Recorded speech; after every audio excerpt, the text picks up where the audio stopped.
You're listening to The World at 8 with Lynn Mozart.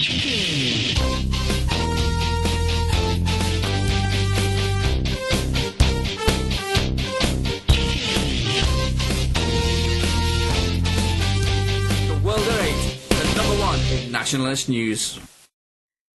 Highlights of the news today, Wednesday the 13th of June. IKEA in race row after trying to ban gypsies from their car parks. Iranian bus driver thought he hit a fox.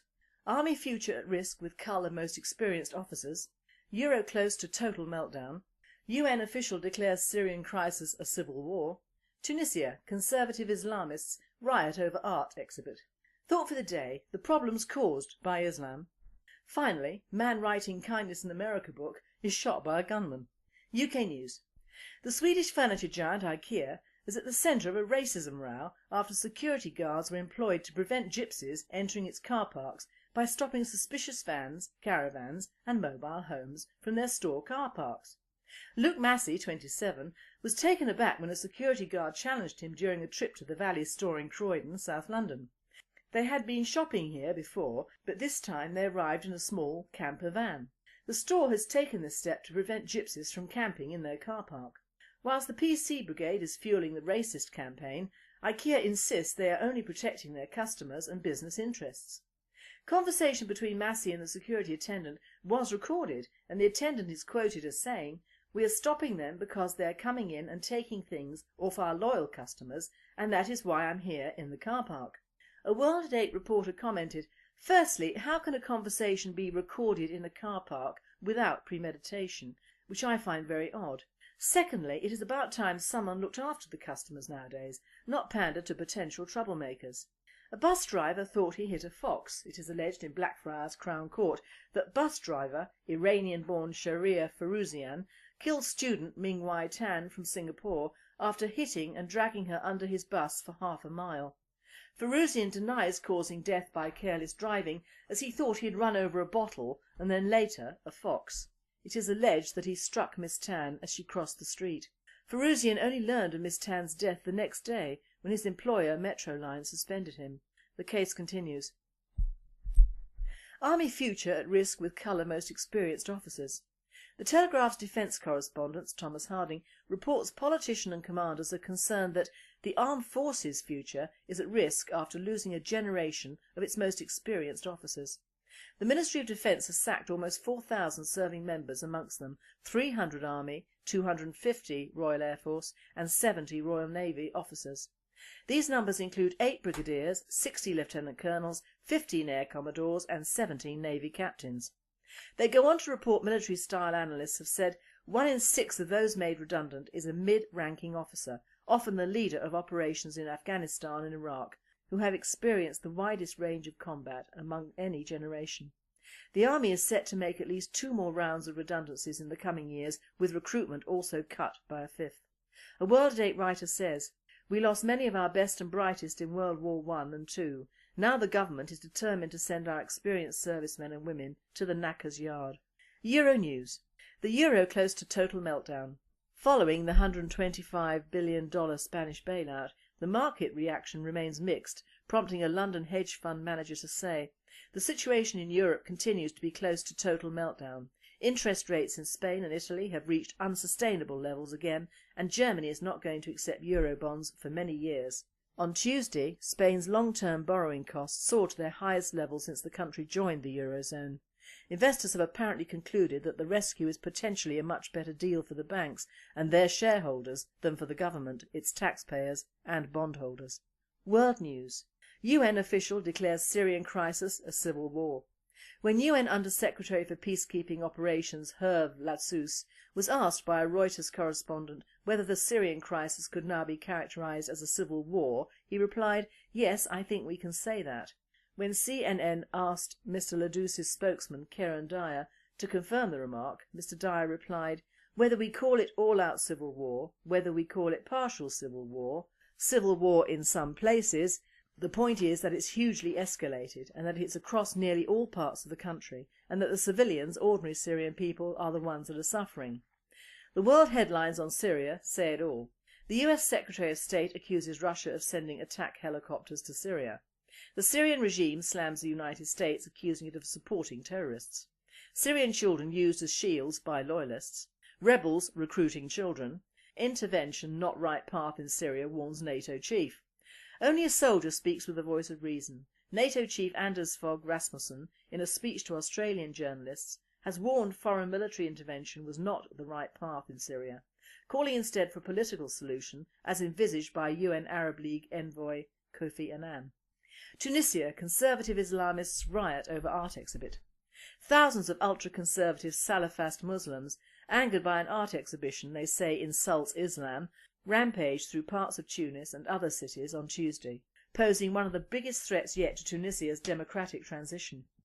The government imposed a nighttime curfew on the capital and 7 other areas as protesters hurled rocks and gasoline bombs at police stations, a courthouse and the offices of secular parties. The clashes began after an art exhibit in an upscale suburb provoked an outcry. The work that appears to have caused the most fury spelled out the name God using insects. Thought for the day. My thought today is the Islamic problem that Europe and most parts of the world are having now, or most certainly will have in the future. First may I point out that even in the face of so-called racism, the oranges of which I have gone into in a previous World Debate, the question of religious intolerance is more dangerous than ever racism is or was. It runs the gamut of being either totally pushed under the carpet or indeed in some countries encouraged as the total culture of that country. Religious intolerance covers a wide range of hate crimes in my book. That of actively converting a people, either by war or man-made laws, active enmity towards a certain religion or its people for no reason other than they are different, forbidding any reference to a country's given religion in favour of a new religion, covering religious intolerance crimes by the term racist crimes, or then again just putting the whole kit and caboodle under the race hate crimes. In truth, the fact that all of the Muslim groomings are perpetrated not by the Asian community, as one Muslim puts it in the UK, but by members of the Muslim community is totally ignored.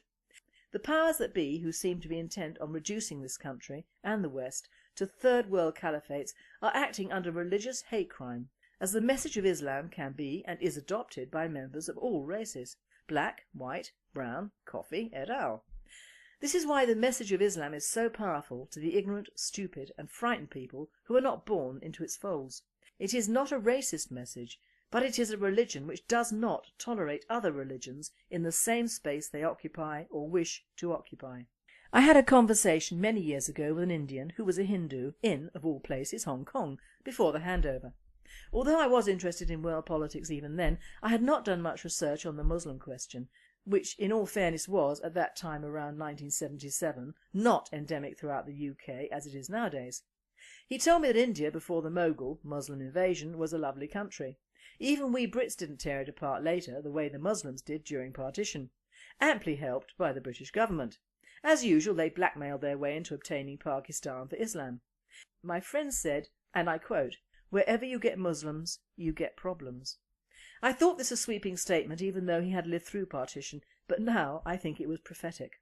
It is sad but true that due to the religious intolerance of the majority of Muslim population in any country, you get civil war, or rather religious defence wars, as I prefer to call them. During the last half of the last century, and certainly becoming more so this century, the sheer amount of troubles that accompany this particular religion is overwhelming and recorded. I'm leaving out the partial conquering of Europe in the Middle Ages by the Muslim hordes and that history.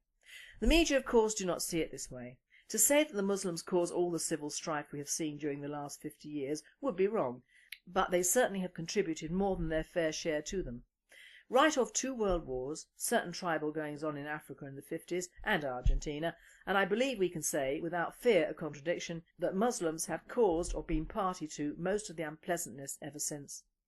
The media is party to a gigantic pro-Muslim conspiracy. They always ignore the awful and vile hate clerics because these bastards operate under the religious radar. They attack the Christian way of life in a country that is mainly Christian, if not practising. They do not attack our colour. Now if we, as white Christians, attack it back, it is always deemed racist and a hate crime. There is one law for them and one law for us. And this is in our own country. Imagine what it is like for people who are non-Muslim in places like Nigeria. The Muslims there can get away literally with murder because it is Muslim against Christian, and nowadays us Christians cannot seem to win because we would be the racist ones. This general unfairness can be seen throughout the history of modern times. Bosnia was a prime example of history being written by the victors, namely the United Morons and the Muslims. Now, without going on for pages on this awful war, for many years Christians had been under attack from the Muslims and finally decided to take their country back. This was not the tale from the BBC or ITV. They paraded the poor Muslims having been living in peace for many years with their neighbours, etc, etc. They paraded a particularly skinny Muslim guy hanging onto a barbed wire fence and the world cried. I did, but with anger. So there we have it. Muslims always live in peace, in harmony, cause no civil trouble, keep their populations in check, always accommodate differing religions, blah, blah, blah. Whereas no one community is all bad, there are very few that are all good either. To settle that answer, why is it all the guys in the dock at The Hague are white and Christian? Did not Muslims rape, torture and kill as well? We come then to Africa, fast going the way of Arabia, Muslims wall to wall. Indeed, in North Africa this has been helped by Muslim on Muslim warfare, amply helped again by United Morons and the West. Indeed, when the Muslim population stops colonising Europe, they find they want to convert or kill members of their own religion, rather like the Papists and the Protestants. See where religious intolerance comes in? Poor old Assad is fighting a war with a general ineptitude and bullying from the people supporting the Islamic extremists, because that is what they are. He would do better to leave the country before he is shot, but he probably feels some loyalty towards many of his people who do support him. Next on the line will be Tunisia, mark my words. The entire Middle East will be an Islamic fundamentalist state, and it will be the fault of the West completely. Religious intolerance again. Why should we support Islam in any way? Beats me. Then we have the poor old UK groaning under the weight of continuous encroaching parasitical Muslim clans that come in every day. The government has long since given up giving the real figures for the Muslim immigration.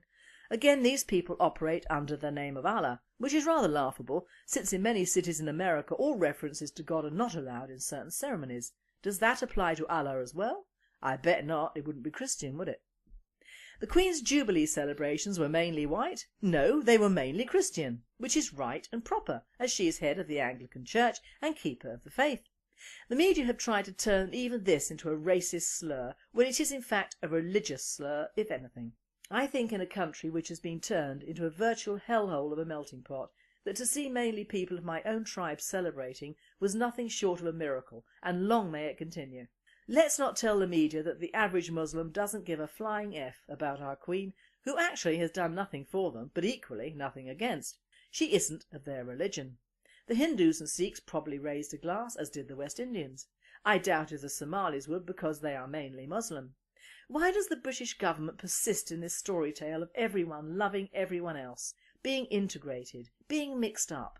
People gravitate towards their own kind, fact of life. It is in our Bible that each shall seek his own kind, and we live by the Bible, or are supposed to, although I fall miserably short of that one, not having yet learnt to love thy neighbour, let alone an immigrant. So here we have it.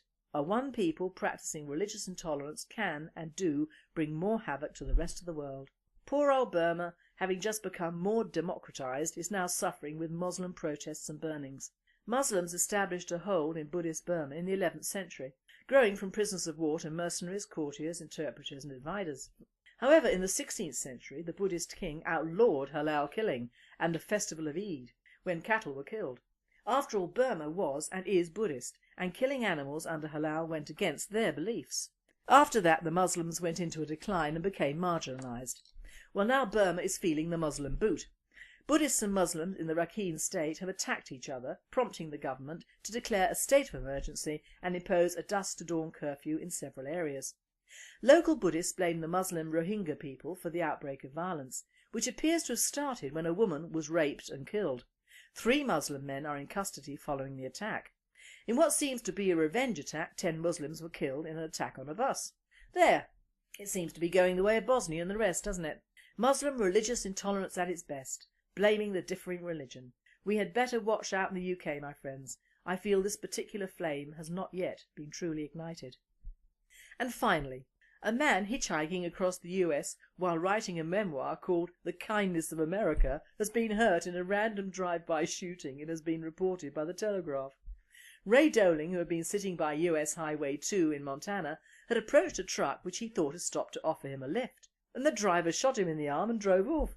Valley County Sheriff Glenn Meyer said the suspected shooter, Charles Danielson III, 52, was arrested 4 hours later and apparently was under the influence of either or both drink and drugs. The sheriff also said there was no previous contact between the two men. Dolan's injuries were not life-threatening and he is in hospital. He is not taking any messages or taking calls. A World at 8 writer commented, "I would presume his book will suffer a setback with this one." You have been listening to The World at 8. I am Lynn Mozar and I wish you all a very good night. Is entering its car parks by stopping suspicious vans, caravans and mobile homes from their store car parks. Luke Massey, 27, was taken aback when a security guard challenged him during a trip to the Valley store in Croydon, South London. They had been shopping here before, but this time they arrived in a small camper van. The store highlights of the news today, Wednesday the 13th of June. IKEA in race row after trying to ban gypsies from their car parks. Iranian bus driver thought he hit a fox. Army future at risk with cull of most experienced officers. Euro close to total meltdown. UN official declares Syrian crisis a civil war. Has taken this step to prevent gypsies from camping in their car park. Whilst the PC Brigade is fueling the racist campaign, IKEA insists they are only protecting their customers and business interests. Conversation between Massey and the security attendant was recorded and the attendant is quoted as saying, "We are stopping them because they are coming in and taking things." You're listening to The World at 8 with Lynn Mozar.